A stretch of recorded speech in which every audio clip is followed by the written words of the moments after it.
آپ کا اس وقت جو مین کاز ہے ایکسیڈنٹ کا، جو مین وجہ ہے ایکسیڈنٹ کی پاکستان میں، وہ دو چیزیں مین، ایک بائک والا ہے اور دوسرا رکشے والا ہے۔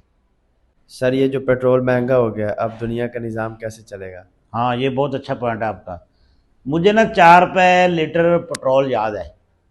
اس وقت یہ جو کوئی گاؤں دیہات ہوتا تھا نا، اس میں شاید ہی کوئی ایک آدھ بندہ ہو جس کے پاس بائک ہوتی تھی، گاڑی تو شاذ و نادر ہوتی تھی۔ اس کا مطلب ہے بہت ہی کوئی بڑا آدمی، کوئی ذمہ دار، کوئی اس طرح کا جس کے پاس گاڑی ہوتی، لوگ دور دور سے دیکھنے آتے تھے۔ بائک مطلب ہے پورے گاؤں میں کوئی ایک آدھ ہوتی تھی۔ کسی کا کوئی بیمار ہو جاتا تھا تو وہ بائک والے کو پکڑتا تھا، یار اس کو لے جائیں ہاسپٹل، یا کسی گاڑی والے کو مطلب ڈھونڈنا یا بڑا مشکل ہوتا تھا۔ اس وقت میں بتا رہا ہوں کہ جب پٹرول 4 یا 5 روپے لیٹر تھا تو یہ حالات تھے۔ پھر پٹرول آپ کو پتہ ہے کہ ہمارے پاس جو ہمارے سیاستدان ہیں وہ ایک سے بڑھ کر ایک آئے۔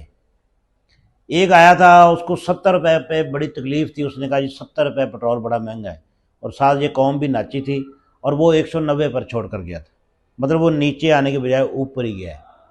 تو اب دیکھ لیں، اب پٹرول جو ہے 460 روپے لیٹر ہو گیا ہے۔ تو آپ صرف اندازہ کریں کہ 4 روپے سے لے کر آپ 190 تک جائیں تو بائک صاحب اندازہ کریں کتنی ہے۔ آپ کا اس وقت جو مین کاز ہے ایکسیڈنٹ کا، جو مین وجہ ہے ایکسیڈنٹ کی پاکستان میں، وہ دو چیزیں مین، ایک بائک والا ہے اور دوسرا رکشے والا ہے۔ اگر بائک اور رکشے والے فوت ہو جائے نا تو پاکستان میں 99% جو ہے نا ایکسیڈنٹ جو ہے وہ ختم ہو جائے۔ یہ میں بڑے دعوے سے کہہ رہا ہوں۔ بات کرنے کا مقصد یہ ہے کہ دنیا کا نظام چلتا رہا تھا، چلتا رہا ہے اور چلتا رہے گا۔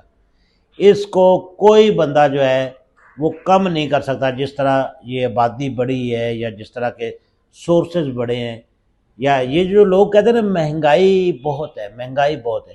مہنگائی اس وقت بھی لوگ چیختے تھے جب 4 روپے یہ پٹرول تھا، اور سونا مجھے صحیح طرح سے یاد نہیں، 600-700 روپے تولہ ہوتا تھا، اور گندم جو ہے یہ 40 سے 50 روپے من ہوتی تھی۔ اس وقت بھی لوگ روتے تھے کہ مہنگائی بہت زیادہ ہے۔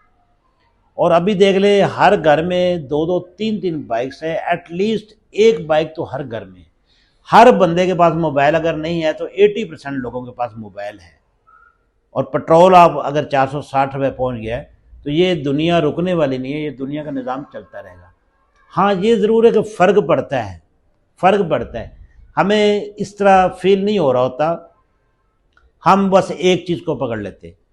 آج سے 20-30 سال پہلے دیکھیں تنخواہیں جو تھی وہ سینکڑوں میں ہوتی تھی، یعنی 700 تنخواہ ہے، 600 ہے، 500 ہے، اس طرح۔ اب تنخواہیں لاکھوں میں ہیں، تو پھر بھی دنیا رو رہی ہے۔ اس وقت بھی بندے رو رہے تھے۔ اس وقت جو مزدور کی ایک دن کی دیہڑی تھی وہ 20 سے 25 روپے ہوتی تھی۔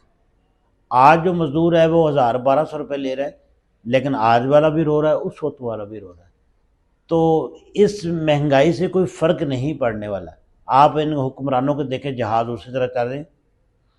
کل پرسوں میں دیکھ رہا تھا کہ وہ میاں شہباز شریف کی کسی نے ویڈیو لگائی تھی کہ پروٹوکول، یہ لاک ڈاؤن کیا ہوا نا، اسمارٹ لاک ڈاؤن پہ گاڑیاں 50% یوز ہوں گی، چھٹیاں زیادہ کر دیں، اسکولوں کو بند کر دیں، یہ ان کا اسی طرح پروٹوکول چل رہا ہے۔ جہاز دیکھ لیں اسی طرح چل رہے ہیں، کوئی فرق نہیں پڑ رہا۔ تو ہم لوگ جو ہیں وقتی طور پر نا وہ تھوڑا سا ہائپر ہو جاتے ہیں اور وہ بڑا دل پہ رہتے ہیں، تو اس کو دل پہ لینے کی ضرورت نہیں ہے۔ یہ اسی طرح نظام چل رہا تھا، اسی طرح چلتا رہے گا، اس سے زیادہ چلے گا۔ آپ دیکھ لیں بائکس کیا کم ہو گئی ہیں روڈ پہ، اسی طرح چل رہی گاڑیاں۔ تو اس لیے یہ چیزیں بالکل فضول ہیں، اس پہ ٹینشن لینا۔